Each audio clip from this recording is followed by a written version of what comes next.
महतारी वंदन योजना हमारे लिए राजनीतिक विषय मात्र नहीं है, हमारे लिए राजनीतिक एजेंडा मात्र नहीं है, बल्कि ये छत्तीसगढ़ की माताओं बहनों के सशक्तिकरण की दिशा में हमारा सार्थक प्रयास है।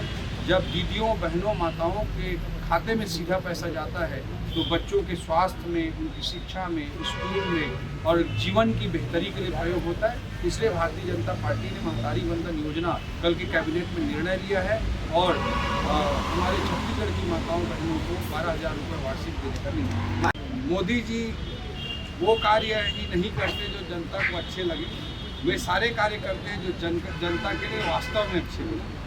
जिस तरह से उन्होंने जो नीतियाँ अपनाई हैं वे पूरी तरह से लोगों को सक्षम बनाने में, आत्मनिर्भर बनाने में उनका फोकस रहता है। उनकी नीतियों का ही परिणाम है कि पिछले 10 सालों में 25 करोड़ लोग गरीबी रेखा से बाहर आए। आज इस बजट में 3 करोड़ लखपति दीदी बनाने का लक्ष्य रखा गया है। इस बजट में कहा गया कि कैसे 11.8 करोड़ किसानों को सीधा किसान सम्मान निधि दी जा रही है, कैसे डीबीटी के माध्यम से 34 लाख करोड़ रुपए जरूरतमंदों के खाते में डाले गए हैं और उससे 2.7 लाख करोड़ 2,70,000 करोड़ रुपए का जो लीकेज था उसे रोका गया है। इस तरह के सभी को लाभ देने वाले अनेकों कार्य किए गए हैं। उससे समाज के आखिरी छोर पर खड़े सबसे गरीब, जरूरतमंद, दलित, आदिवासी भाइयों को भी फायदा हो रहा है और महिलाओं, युवाओं को भी फायदा हो रहा है और देश भी आर्थिक तरक्की की दिशा में तेजी से आगे बढ़ रहा है। हमारे पूरे सरकार की सबसे बड़ी जो प्राथमिकता है वो निश्चित रूप से मोदी की गारंटी है। मोदी की गारंटी हमने अपने संकल्प पत्र में घोषित किया था और उसी के अनुरूप निश्चित रूप से हमारे बजट का एक पूर्ण हिस्सा उस पर समर्पित होगा और निश्चित रूप से आने वाले समय में दीर्घकालिक रूप से छत्तीसगढ़ किस दिशा में कैसे विकास करेगा, छत्तीसगढ़ को कहाँ पहुँचना है, किस चीज़ में हमको उसे आगे लेकर के जाना है। 2047 में भारत विकसित राष्ट्र बनने जा रहा है। उस दौड़ में छत्तीसगढ़ किसी सुशासन जैसे 5 साल चला उसे पीछे न छूट जाए। उसका एक रोड मैप, क्या रिफॉर्म एजेंडा होंगे, उस पर भी हमारा फोकस इस बजट में।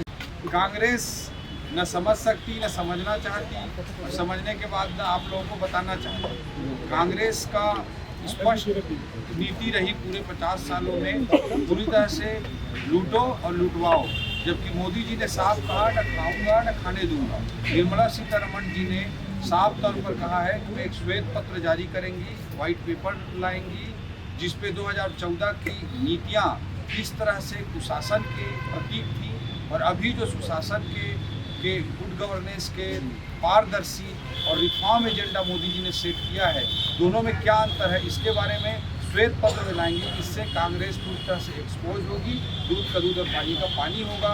कैसे ये देश के टैक्स को भ्रष्टाचार की भेंट चढ़ा रहे थे, कैसे देश के संसाधनों को ये अपने जेबों में भर रहे थे, कैसे सिस्टम का सत्यानाश कर रहे थे, वह उस श्वेत पत्र में उसका खुलासा।